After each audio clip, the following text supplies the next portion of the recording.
Hello. Hello there. We're in Spain at the moment. Yes, and we thought it was time to put this video out to you guys about how we actually planned to finish traveling Australia full time and to come over to Europe. Like, What did we do? How did that happen? Some tips and tricks. Some tips, tricks, and the initial like transition from traveling Australia in our own caravan and truck in our own country to the opposite side of the world, basically in a completely different scenario. Make those decisions? How did we plan that stuff? How did we get here? And I'd say we're pretty successfully travelled. Europe. Yeah, absolutely. We're in 6 months in, and we've had a great time, having a great time. And we don't plan to stop, so... Yeah, so we have successfully made that transition, and we thought we'd share with you guys some tips and tricks on how we did that. That process at the start, and so we must get into it. Basically as well, the why behind it. We'd done 2.5 years around Australia. That was our home country, which we'd also travelled previously in bits and pieces. And seen a lot of it. We've seen a lot of it, yeah. Dan was ready for a change. He wanted a change of culture, change of altitude. He wanted a change of... Altitude's my big one. I want valleys, mountains, you know. He wanted to go somewhere where there's all of that stuff, from everything from beaches to forests to valleys to mountains to snow to... greenery. So he's like, Australia definitely does have those options, but it's just not as good as Europe. So he's like, I want to change. And he had to work hard to convince me, because I was super happy cruising around Australia. Yeah. So he threw some YouTube links my way, trying to inspire me to come over to Europe. Didn't work, shouldn't watch them. I was too busy. Threw some blog posts at her, didn't work, didn't watch them, didn't read them. And then he got cranky that I wasn't participating in trying to, make this change. So then I did watch and I did read. And I was like, okay, sure, let's go with a one-way ticket, no time frame, no commitments. So that if we don't like it, if we're not comfortable, if it just doesn't work, we can come back. So that was my security blanket, basically. Sort of, yeah. Like, if it just doesn't work out, or I'm just not happy, or we're not happy, whatever, we've got options. We don't lock ourselves into anything. So we've been thinking about it for a while, and then one morning, we hadn't actioned anything. No. And then one morning I got an email, my Ozbargain emails that I get every morning, and there were cheap flights with Vietnam Air to Vietnam and then to Europe as well. Yeah. And so that's when I looked at it and I was like, look, we can fly for like $500. It was cheap. It was like we ended up paying $1,600 total for the three of us to fly from Melbourne to Vietnam, have a 2.5-week layover in Vietnam, and then fly to Frankfurt in Germany. Yeah. So it was pretty good. Pretty cheap. Because that was the other requirement. Once I actually went, okay, let's go, let's not commit to anything too big, major. So I've got the little security blanket. I said, I'm not flying Australia to Europe in one leg with Aria. Not happening. You've got to find me somewhere to stop partway for a couple of weeks and have that slow transition over. And then when the flight came up... You just wanted to stop it for at least a day or two. I wanted a couple of days to help with time differences. I was looking at Singapore, I was looking at the Middle East, I was looking at Asia. Yeah. And then these flights sort of came up. Because it's a part-way point. Because then it's a few-hour flight to adjust for time differences and stuff like that, and a few hours again. So anyway, the Vietnam flight came up, and I was like, well, we hadn't been to Vietnam, we'd been to Thailand, been to Singapore, been to Malaysia, been to Bali. We haven't been to Vietnam, and we've heard it's great. So let's go make this an actual stop as well. Yeah. So he's like, well, I had to jiggle the flights around to get the 2-week break in the middle. Yeah, and to get the price to stay well. But that was part of the thing. He was literally going, okay, if we arrive this date and go this date, that gives us this time and it's good price, or this date and this date. And then, so it was like the first part. So then we made it a little adventure on the way to the final destination of Europe, basically. Yeah, so we booked that flight, and we had a blank period of time in Vietnam that we didn't have any planning for at the time, and we knew we'd fly into Frankfurt in Germany, which is a great hub city to either buy a motorhome or rent a motorhome or rent a car or anything like that. It's a great hub. Yeah, it's a reasonable size, and so that's kind of how we decided to go where we were going. We went to Vietnam because of that, and we went to Germany, south of Germany because of that. We then, from there, we then went, well, okay, we've now got flights there, so then what? How are we going How to are we travel? actually going to travel? Now this was, keep in mind, this was going on a year ago now. So Well it was over a year. roughly 6 months before we left that we booked the flight, I think. Yeah. Yeah, we had at least 6 months of travel left. We were still in the WA coast Yeah. when we And booked the flight. we'd had like to get down, we had Tassie, Spirit of Tasmania booked, and that 8 weeks on Tassie booked with the return sale. All of that still to come while we were planning this this overseas adventure as well. So we were still amongst our like travel life, but adding this extra in behind the scenes. But obviously you need to have this time to plan. You can't just book flights tomorrow and kind of go when you're doing the life we do. So so then we started looking at, and because we love motorhoming, or we loved caravanning, we really love that lifestyle. We're like, let's motorhome. Everyone talks about motorhoming Europe. Let's do it. Like, we love this lifestyle. We know we can do it. So we're like, let's do it. And then we started looking into it further. Hiring costs, buying costs, how to buy, being a non-European. And basically our life was spreadsheets of options. And we nutted it all honestly, out. there's no other way to make a decision when there's so many moving parts to something like motorhoming. We had to work out, like, we didn't have to. We could have just winged it and done something. But for us, we like to make educated and informed decisions. So we had a spreadsheet going. We figured out all the costs of motorhoming over in Europe. We just picked random 2 weeks in different places, and we said, what are all the costs going to be for staying in these places for 2 weeks? Did some rough estimates, did some camping costs. Got the apps, there's and apps for Europe. Judged that we'd be doing 4 nights of free camping and 3 nights of paid camping or something like that. I can't remember exactly, but we spreadsheeted it out. And so then we had some costs for 2 weeks, and then we could expand that. Average it out. Average it out, and then we looked at the costs of the motorhome. And so purchasing it or hiring it or renting it or long-term buy and sell back. There's a few different options. They're all pain in the bums. They're not easy. We're not going to go deep into it, but suffice to say, between having had the water damage in our caravan, if you haven't watched that, a number of local people from Europe that we know in Australia, chatting to them, they all recommended against buying a motorhome over here. Especially secondhand, which is what we would buy. Especially secondhand, because of water damage. They said it's just a nightmare. It's so wet and rainy. They don't build them to a high enough standard, or they can get a small knock or something, and then someone just tries to cover it up.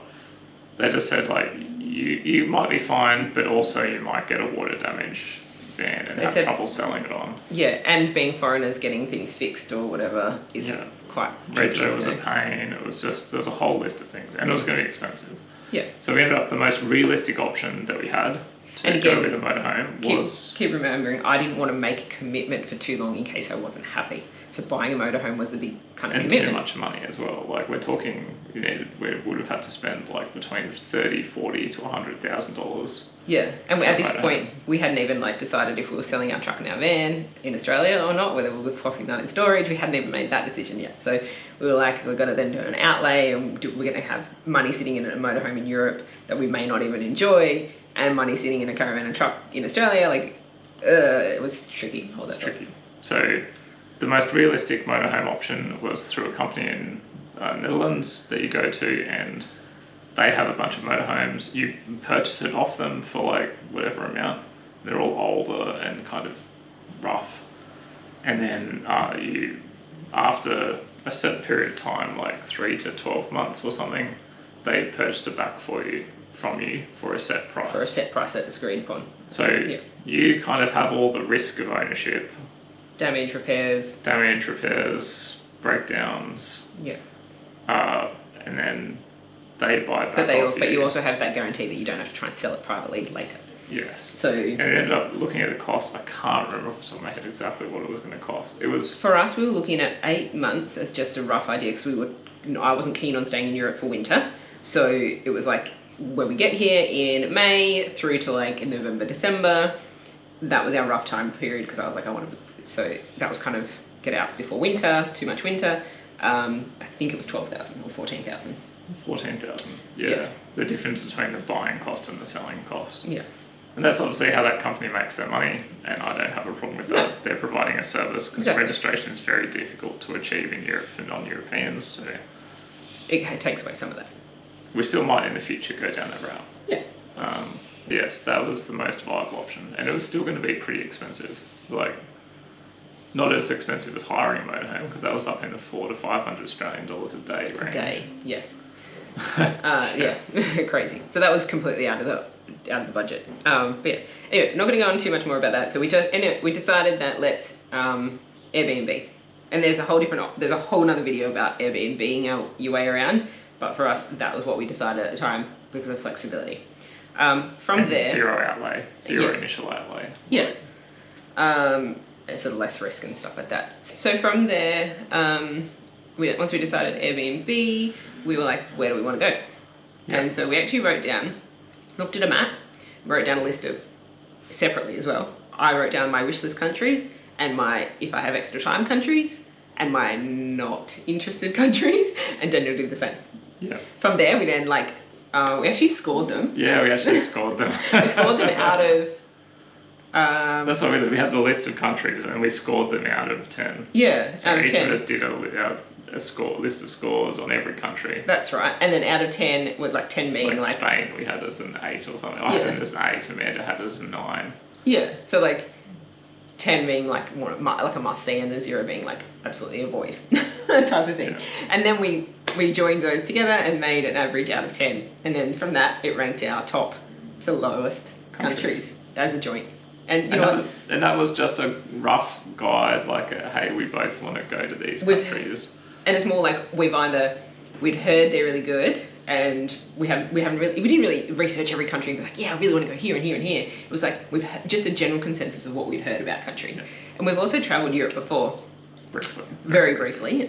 So we knew, we've done London, Paris, Switzerland, and Italy previously, and even though we've done 5 or 6 different places in Italy, we still wanted to come back to Italy. So even I'm trying to say we didn't just rule out places we'd been before. It was everything was open for options. Yeah. So, but that's how we planned where to kind of prioritize our time.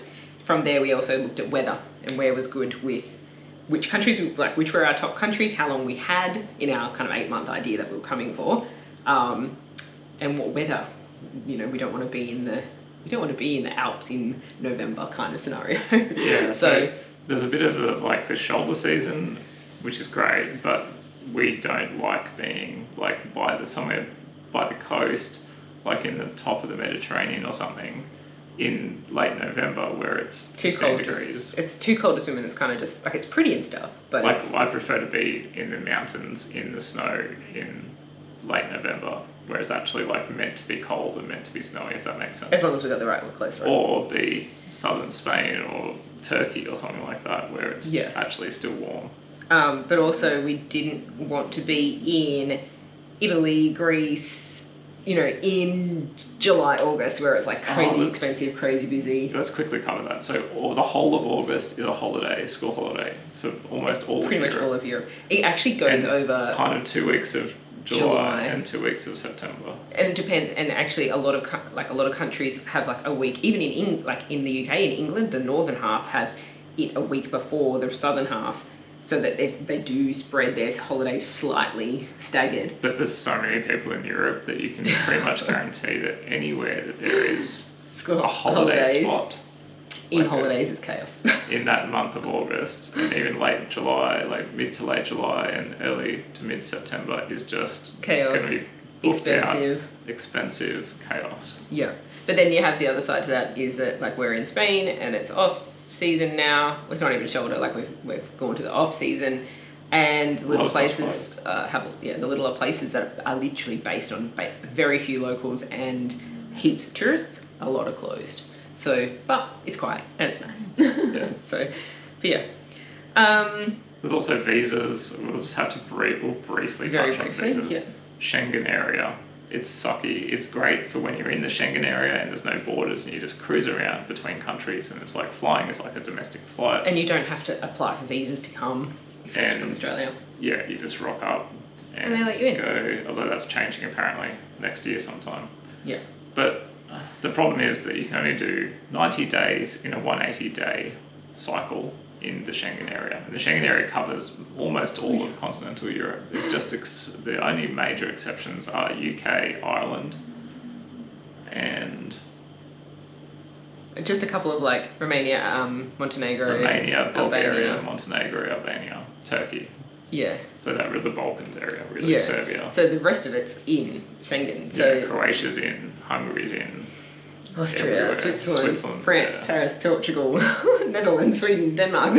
So you've got 3 months in the whole of continental Europe, and then you have to be out for 3 months. And we say months, it's actually 90 days in, 90 days out. And you can spread it around like we have done, but the most efficient way to do it is definitely solid 3 months in and a solid 3 months out. Yeah, so you do and they do check that. They ask you when you're leaving and things like that. And they do on those entry points, what we have had. So it's definitely something. But so we had to consider that as well. So we had to consider price, season, weather, visa, Schengen area or not, and we had to consider all of that. Yeah. So,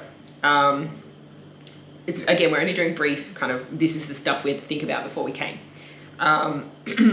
So we also had to think about how we wanted to travel. Now that we had decided Airbnbs to start with, we kind of said, well, let's do Airbnb to start with. Let's get a feel for the motorhome side of things while we're there for a little while. Let's check out some campsites. Let's suss it out. We need booked like a few weeks. Yeah, we only booked 6 weeks, I think it was. 6 weeks. And we're going to decide whether to do a motorhome after that or not. Yeah, well, like if we get the vibe that motorhoming, we see lots of motorhomes and everyone's like, and the campsites are more available than we think and things like that. More free camping. Like, we'll look into it a bit more.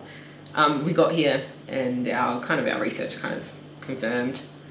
It's pretty difficult. It's pretty difficult. It's not difficult. Like, it just seems more expensive than what. And there's so many rules. Like everyone, like I saw a post on Facebook the other day, like criticizing people that have pulled up on a piece of grass in like the middle of nowhere. Yeah. And they're saying, oh, they're not in a site. This is on a motorhoming site. And they're like, these people, they've not decided to stay in a registered motorhome site. Like it's really, they're going to get us all banned. Yeah. Dealing with like the rules in countries you don't speak the language or can read the signs. Like yes, Google Translate works wonderfully. We figured that out.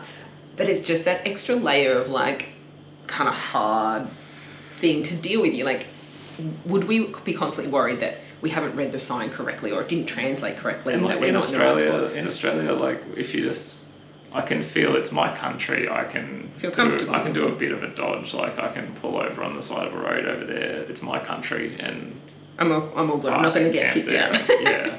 Not going to be sent back to Australia. And if someone has a problem with it, I speak the language. I can deal with them. I can talk to them properly.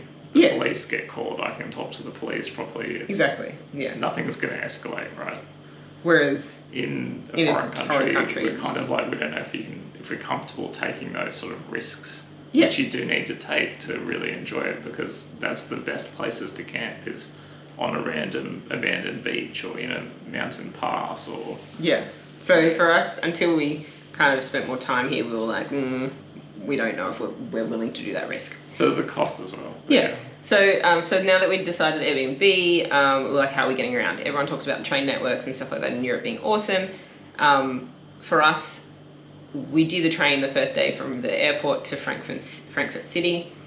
We'd already actually pre-planned a car anyway because of the route we wanted to take that we did finally plan through Germany, being the romantic road. That for us, a car with Aria and our luggage was going to be the easiest way. And that, again, we just booked that for that first 6 weeks time, again, as our trial period. Try Airbnb, try car hire compared to like training and things like that, and suss it all out. We kind of just had these little like, let's try this, see how we go. Yeah. We're flexible with if this is the way we go from here on. We're not set in our way that this is how we're going to travel Europe for the next 9 months or whatever. Can I just rewind a slight bit on that? So the main thing about car versus train is where you want to stay. And so if you are staying just in cities, European cities, you want to spend 2 months doing European cities, the no-brainer is to go trains or buses. Because getting it or places, around. Yeah, because getting places to stay with parking is hard, driving in cities is hard. Yeah, you do not, it's an absolute like Yeah. If you want to stay in cities, the best thing is to not drive a car and not hire a car. Yeah. Whereas if you want to see everything else in Europe that's not in a city, you almost pretty much need a car. Yeah, you can do buses and trains and stuff between and get off and on. But with us, we do suitcases, which we'll go into in a minute, and backpacks, suitcases and backpacks. So doing that, food, like we carry groceries around, because we're staying long term. Yeah. Yeah. So like doing all of that on and off trains and buses just with Aria as well is just kind of a bit too much for us, especially because we want to do the smaller places. However, when we do cities, we plan them at the end. We try to plan them at starts and ends of our little kind of loops and things, so that we can get there, not do a car, then pick up a car, use it in between, drop off the car, etc. Things like that. So maybe like that's how we can still do a bit of both, I guess, cities and not. There's finances as well. So for us, having Aria as a third person tips the scales where the car is cheaper. Yeah, because you're paying for 3 tickets on a train or a bus. Yeah. When we were packing, we're like, could we just do the hiking backpacks? We tried to just do carry on. No, there was a difference between a hiking backpack that you had that you were going to use, or a suitcase with wheels, like dragging it behind us, or just carry-on size suitcases and backpacks. And we did try. But we had luggage to Frankfurt anyway on the Vietnam Air flight, so that we'd have to make that decision immediately. So when we were packing to actually leave, we tried to fit everything into just carry-on size and see how we went. Carry-on size suitcase and backpack. Even with kids, people do it. Yeah. We don't. However, I think those kids are a bit older and they do have their own carry-on suitcase and backpack, and I would have mine, you would have it. So each would have their own carry-on size suitcase and backpack. Aria was still, for us, too little we could envision ourselves having to do a whole extra separate thing. So we ended up deciding on combining Aria and my things into one big suitcase and a backpack for us each, and Daniel was doing a carry-on size for his stuff and his backpack. That then changed in Melbourne just before the flight, because we went from Hunter Valley or Newcastle to Melbourne on a flight. We were literally going on the bus to our accommodation from the airport, the Skylink thing, and my wheels on my suitcase broke. And so this is a suitcase we got out of storage, which we'd used previously, didn't have any issues when we put it into storage, got it out, packed into it and all of that over a week time, and then dragging along and the wheels broke. So we needed to buy a new suitcase for Aria and my stuff before we even left Australia. So that was fun. And while we were luggage shop, I was like, I packed into this smaller suitcase. And everything was like in its little spot. Tiny. And I was like, this is probably not going to work. Daniel's not the one to stay super organised and structured in his things, so having to pack everything in a certain spot to make it fit in there was going to be just a future issue. So we decided we'll just move to luggage. So there's also other logistics that we had to make sure we had sorted before we left Australia. The planning side of things of where we're going, where we're staying, what we're doing, what we're seeing, all of that can wait. There's certain things that you have to do before you leave Australia. Number one is your passport. How long do you have left? You have to have more than 6 months of expiry for leaving. Yeah. So even if you're going for a 2-month trip and it expires in 4 months, you can't leave. You have to get a new passport. So Aria's was expiring, I think it was like December or November or something. And we're like, we're going to be back. It was more than the 6 months of leaving.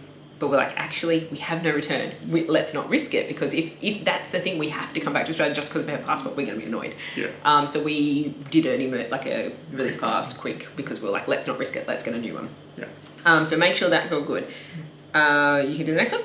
Money. So fee-free card options are out there. 28 Degrees is what we use for a credit card, which you do need for car hires and things like that. And we use Citibank Plus for a debit card, which you just withdraw money from the ATM and it's fee-free.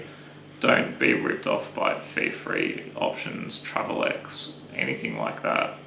They're all rip-offs. So Wise is really good as well. We don't have Wise ourselves, but we've heard, and it was definitely an option for us if the others weren't working. Insurances. So travel insurance is really important. Yep. So we went with our credit card travel insurance for the first 6 months of travel. So you have to make, for our one with NAB, we had to make a credit card purchase that over $500 for the travel. So I did that. And then that meant that you were covered for the trip. And so for up to 6 months. For up to 6 months, yes. For free. And so we did that, we were covered by that, we never made a claim on that, and that's now expired, so we've had to find alternative insurance options. Because we're still travelling, so... Safety Wing is what we've come across, and you can start it while you're still travelling. It's a set monthly price.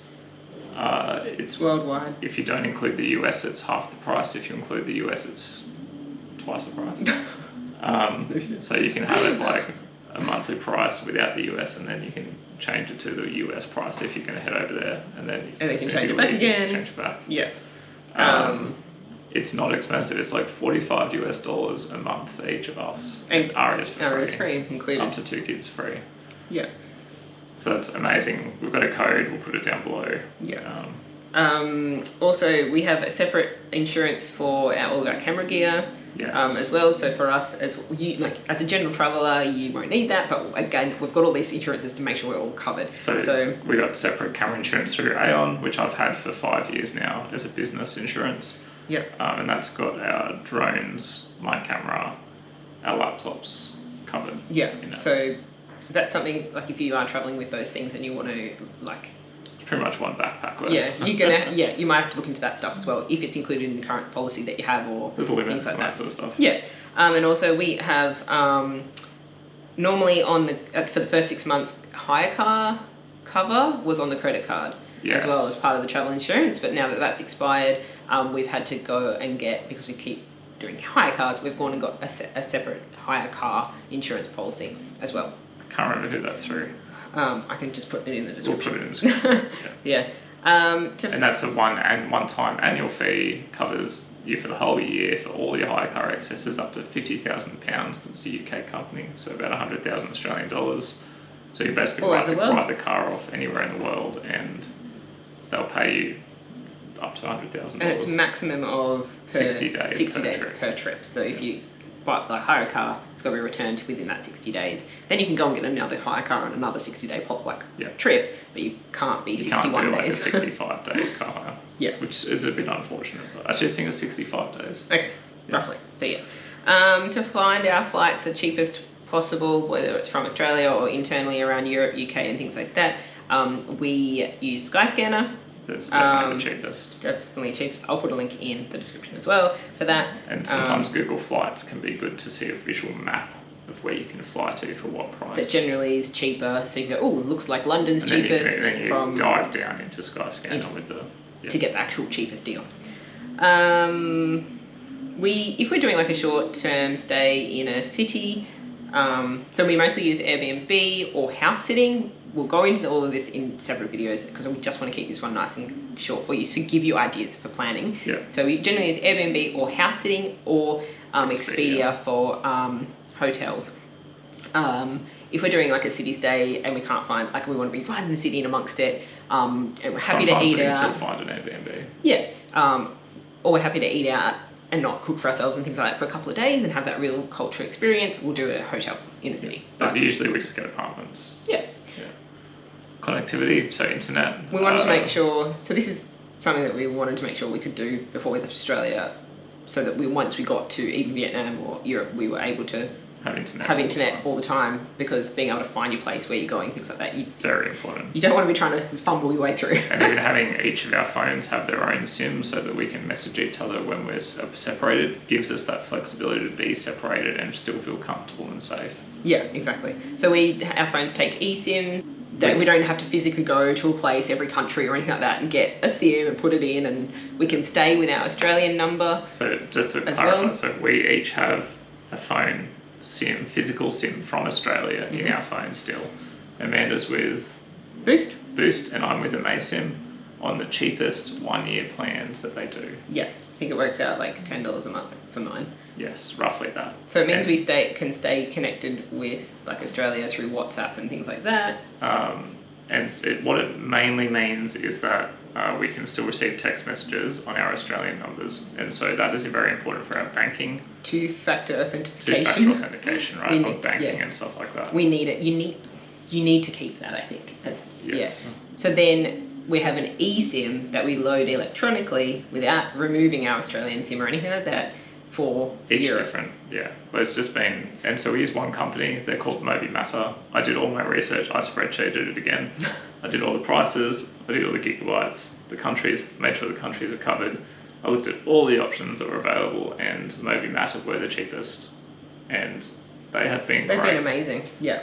And I guess the other thing is, with MobiMatter, if you're driving through places and, you know, in Australia, Telstra, Optus, Vodafone, MobiMatter will, it's the same in Europe, and MobiMatter will change to the provider that's available there at the time. Any provider in any country. Any provider in any country. It just skips to whatever has the best reception in that area. Yeah, and you don't have to manually do it or anything like that. Or if you're in Australia, if you're in an Optus town and you're on Telstra and you don't have anything, it's not like that in Europe. So it means we've always got connection basically whenever there's reception. It does. If you go with Orange, awesome. For example, they only run with Orange companies and affiliated companies, whereas. And even MobiMatter have a cheaper option that you can do that does just the limited carriers. We just go for the one that has all the carriers because it means we are always internet. we can get ourselves out of trouble. So that's again, we've got a code for them. I'll put that in the description. And we can get some free money back. Yeah, and it's cheaper for you guys. Also, make sure we have Wi-Fi and things like that as part of our hotel and Airbnb bookings and our house sits and things like that. And the other thing that we needed to consider was an international driver's permit. Yep. That needs to be organised before you leave Australia. However, we haven't actually ever needed it, but we've got it there as the security in case we do. To be honest, I think it's going to bloody expire before we actually need it. Yeah. And then we won't bother renewing it because we're out of the country. Because we're out of the country. But it was a simple process. It was about $40 each. We have it as a backup. It's a piece of paper and it got leaked on, so it's all manky anyway, but it's there in case we get asked for it. I think that's it. Generally, another thing that we consider is obviously budget. We have our own budget that we try to stick to. We'll cover this in another video. We'll do that in another video. But set yourself a budget if you're planning, and try and stick to that. Our budget's pretty good, and it's pretty hard to stick to. So yes, I think it costs really more. Hard to If you've been traveling Australia in your own caravan and truck, and you think, yep, I can just do this now over in Europe, it's not the same. It costs a lot more. That's my personal opinion. Yeah, maybe if you were in a caravan or a motorhome over here, it would cost. If you were to buy the same, yeah. If you owned a caravan. We've done the costs. We'll do that as a whole separate video. So just think about a budget that you have and have a look into that. The last point that may affect some of you is some people travel Australia on a Centrelink payment, such as family tax benefit. But use them to supplement their income. And use them to supplement. You do lose that. So once if you you're have pensioner, you lose your energy supplement. Family tax benefit. Family tax benefit. After 6 weeks. So your first 6 weeks out of the country you still get paid. Then Centrelink goes, wait, you're out of the country and you've been out for 6 weeks. Sorry, payments stop. However, if you're on an age pension, they don't stop. So look, if you are one of those people that are on Centrelink, part of it stops the energy supplements and things like that. Yeah. So all I'm saying is, if you're on a Centrelink payment and you rely on that money and you want to take your travels overseas or even just go overseas on a long-term trip, you will have to look into your payments and what is affected and things like that. Everyone is so different with those things. I just wanted to raise it as something that you may not know about. So those things to consider. This is what this video is about, is how we went about it, things we had to consider, things we have to consider every day, really. Yeah. So if there's anything we've missed in this very brief kind of planning info blurt at Please you, ask us. drop them in the comments. Yeah, we'll answer them. We'll answer them. Or we might do a more in-depth video on, we will do some Yeah. more in-depth videos on a few different things like accommodation, budgets. Yes, absolutely. And that's what I was going to say. If you want a more in-depth about anything in particular, pop that in the comments as well. It'll help us. I'm a researcher. I do my research, and I'm. Yeah. When I decide to learn about something, I become an expert in that thing. So. Yeah.